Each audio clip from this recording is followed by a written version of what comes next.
हमने के यूनिट ने पीछे खड़ा बारू लोग देखो तनी अपना फिल्म के यूनिट और में रितेश पांडे जी बड़े, सुरभि जी बड़ी और अभी हमने के लंदन ब्रिज के तरफ हम और संजीव भैया जाता निशन। आई हमारे देखिए लंदन में हमारे गुड्डू भाई हैं, ये असिस्टेंट डायरेक्टर हैं। लंदन ब्रिज के ना अभी हमने के जाता निशन तो देखिए कितना अच्छा नज़ारा बा। और ई चैनल के नाम है कॉमेडी यसी कॉमेडी, एकरा के ज़्यादा लोग फॉलो करी। आई पर एक से एक चीज़ दिखाएम हम लोग के ये चैनल के माध्यम से। और इन्हें बगल में देखिए सब कुछ बिल्डिंग सन के बाबे फीलिंग लॉर्ड्स और सुंदर बहुत सुंदर जगह। हाँ लंदन आके तू ई ना कइल तो का कइल वे कहल जाला। तो अभी लंदन ब्रिज में हमनी के जाते निशान और यहाँ हमनी के फिल्म भोजपुरी फिल्म के शूटिंग हो रहा है। देखिए पहला नज़ारा लंदन ब्रिज ई है लंदन ब्रिज देखिए लोग। हाँ सब लोग का सपना होला है जी आवे के। ये देखिए क्या मस्त नज़ारा लंदन ब्रिज का। हमने के लंदन ब्रिज पर आगे गेट हम लोग पीछे हैं। हाँ ऊपर के गेट है, ये ऊपर का है रास्ता। अच्छा हम लोग पीछे से हैं। अच्छा हमने हाँ अच्छा ये ऊपर के रास्ता है लंदन ब्रिज पर।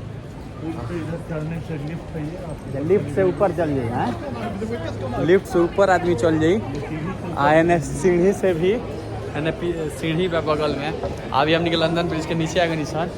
अभी देखिए बहुत सुंदर नज़ारा रोल के लोग की। वीडियो अच्छा लागल हुई तो ज़रूर कमेंट करी लोगी।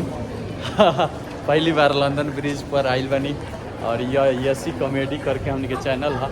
आई जी भूंजा भी मिलेला, ये जी के भूंजा पीनट्स ये बेदाम मिलता। क्या सुंदर सुंदर सुंदर और सारा देश के लोग बा, हर देश के। आई पीछे रोड़ा लोग देखी यह लंदन ब्रिज। आई आइसक्रीम है और यहाँ भीड़ बा। यहाँ देखिए क्या नज़ारा है। ये देखिए ये फेमस नदी है और ये देखिए ओरिजिनल लंदन के नज़ारा ये बा। अभी हो दूर से जाते हैं सब दूर से रोक के ना खूब अच्छा से अभी देखा होते हैं रोक के। तो लंदन ब्रिज देख रहा बनी रोक लोग वीडियो के लाइक कर दी ज़्यादा और ये चैनल के ज़्यादा शेयर करी। ये पर लंदन संबंधित लंदन में कहाँ शूटिंग होता, कैसे शूटिंग होता, इस सब लेके हम आवत रहें।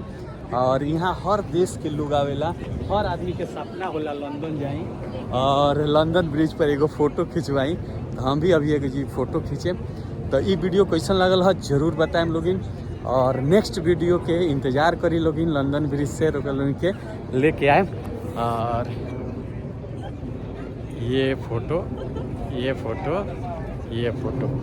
लंदन ब्रिज से लोग इंतज़ार करी। अच्छा वीडियो लेके आए। वीडियो के लाइक कर दी, कमेंट कर दी, शेयर कर दी। एक बार देखी ये है लंदन।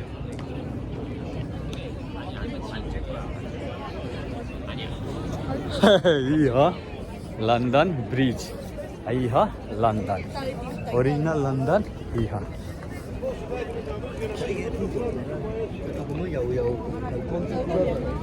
Thank you.